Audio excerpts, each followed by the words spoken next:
Assalamualaikum warahmatullahi wabarakatuh. Perkenalkan, saya Farisya Nabila dengan NPM 24031010100131.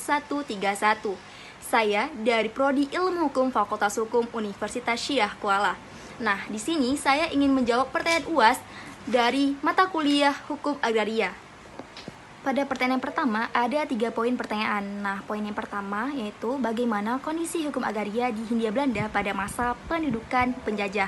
Nah, pada masa kolonial Belanda, hukum agraria di Hindia Belanda sangat dipengaruhi oleh kepentingan penjajah. Nah, beberapa ciri utama kondisi hukum agraria pada masa itu ialah adanya dualisme hukum agraria, yaitu berlaku hukum adat bagi kaum pribumi dan hukum agraria kolonial bagi kaum Eropa dan perusahaan-perusahaan asing. Nah, yang kedua, adanya Undang-Undang Agrarius 1870. Nah, undang-undang ini menyatakan bahwa memungkinkan tanah negara disewakan kepada perusahaan-perusahaan Belanda untuk eksploitasi ekonomi. Dan yang ketiga, adanya prinsip domain verklaring, yang mana prinsip ini menyatakan bahwa semua tanah yang tidak memiliki bukti kepemilikan, maka tanah tersebut dianggap tanah negara. Selanjutnya, pertanyaan poin kedua yaitu tujuan dibentuk dan diberlakukannya UU PA atau Undang-Undang Pokok Agraria. UU PA atau Undang-Undang Nomor 5 Tahun 1960 diberlakukan dengan tujuan. Nah, tujuan yang pertama yaitu menghapus dualisme hukum antara hukum adat dan hukum kolonial. Yang kedua, memberikan kepastian hukum mengenai kepemilikan tanah di Indonesia. Dan yang ketiga, mewujudkan keadilan sosial dalam penguasaan, pemilikan, dan penggunaan tanah. Dan yang keempat, mengatur penggunaan tanah untuk kemakmuran rakyat dengan asas sosialisme Indonesia. Pertanyaan selanjutnya itu pertanyaan poin ketiga. Dasar Hukum Agraria Nasional. Dasar Hukum Agraria Nasional meliputi Undang-Undang Dasar 1945 Pasal 33 Ayat 3, yaitu bumi, air, dan kekayaan alam yang terkandung di dalamnya digunakan untuk sebesar-besarnya kemakmuran rakyat. Nah, selanjutnya Undang-Undang Pokok Agraria atau UPA Nomor 5 Tahun 1960. Dan yang selanjutnya peraturan-peraturan turunannya seperti PP Nomor 24 Tahun 1997 tentang pendaftaran tanah.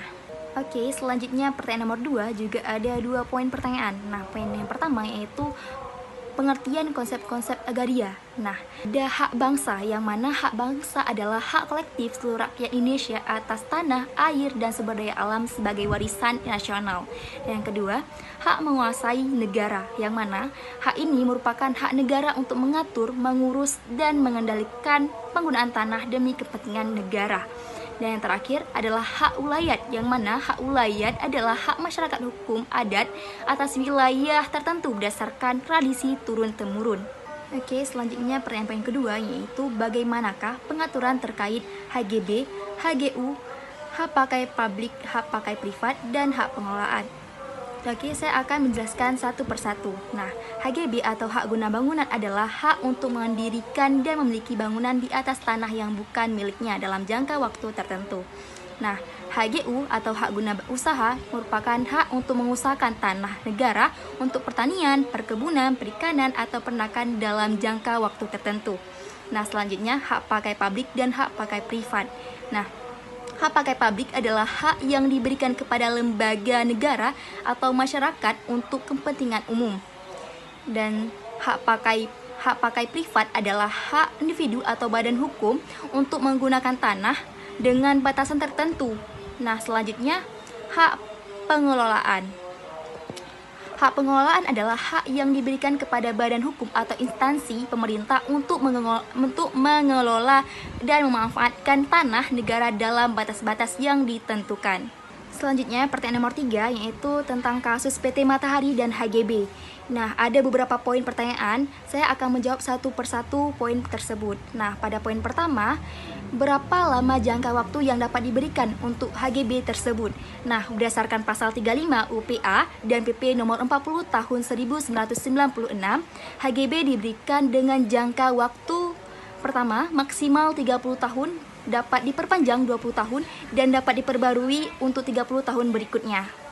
Nah, pertanyaan poin kedua, Apakah ada kewajiban bagi perusahaan bila pembangunan tersebut ternyata mengurangi atau menutup akses perkarangan atau bidang tanah lain? Ya, jawabannya adalah ya. Perusahaan wajib memperhatikan aspek tata ruang dan kepentingan umum sesuai dengan pasal 6 UU PA yang menyatakan bahwa hak atas tanah memiliki fungsi sosial. Jika pembangunan menutup akses masyarakat, perusahaan harus menyediakan akses alternatif atau membayar ganti rugi sesuai peraturan. Pertanyaan poin ketiga, apakah PT Matahari dapat menjaminkan objek HGB-nya kepada bank? Jawabannya bisa. PT Matahari dapat menjaminkan objek HGB atau hak guna bangunan kepada bank berdasarkan pasal 39 Undang-Undang Pokok Agraria atau UU PA nomor 5 tahun 1960 dan pasal 27 ayat 2 PP nomor 40 tahun 1996. HGB dapat dijadikan jaminan utang dengan hak tanggungan. Dengan demikian, PT Matahari dapat menggunakan HGB sebagai anggunan untuk memperoleh kredit dari bank. Dan poin keempat, apa saja yang menjadi hak dan kewajiban PT Matahari atas HGB yang diperolehnya? Jawabannya mengenai hak PT Matahari yaitu yang pertama, menggunakan tanah untuk mendirikan dan memiliki bangunan sesuai izin yang diberikan. Dan yang kedua, mengalihkan HGB kepada pihak lain melalui jual beli, hibah atau pewarisan. Yang ketiga, menyewakan atau menjaminkan HGB kepada pihak ketiga yaitu bank dengan hak tanggungan. Dan yang keempat, mengajukan perpanjangan atau pembaruan HGB setelah masa berlaku habis. Sedangkan kewajiban PT Matahari yang pertama menggunakan tanah sesuai dengan peruntukan dan izin yang diberikan pemerintah. Yang kedua, membayar pajak dan retribusi terkait kepemilikan serta penggunaan tanah. Yang ketiga, memelihara tanah dan bangunan agar tetap dalam kondisi baik. Yang keempat, mengembalikan tanah kepada negara jika HGB berakhir dan tidak diperpanjang. Pertanyaan poin yang terakhir, bagaimana konsekuensi atas bangunan yang didirikan PT Matahari pada saat masa berlaku HGB-nya telah berakhir? Jawabannya, jika masa berlaku HGB telah berakhir dan tidak diperpanjang, maka yang pertama, tanah kembali menjadi tanah milik negara sesuai dengan pasal 36 ayat 1 PP nomor 40 tahun 1996.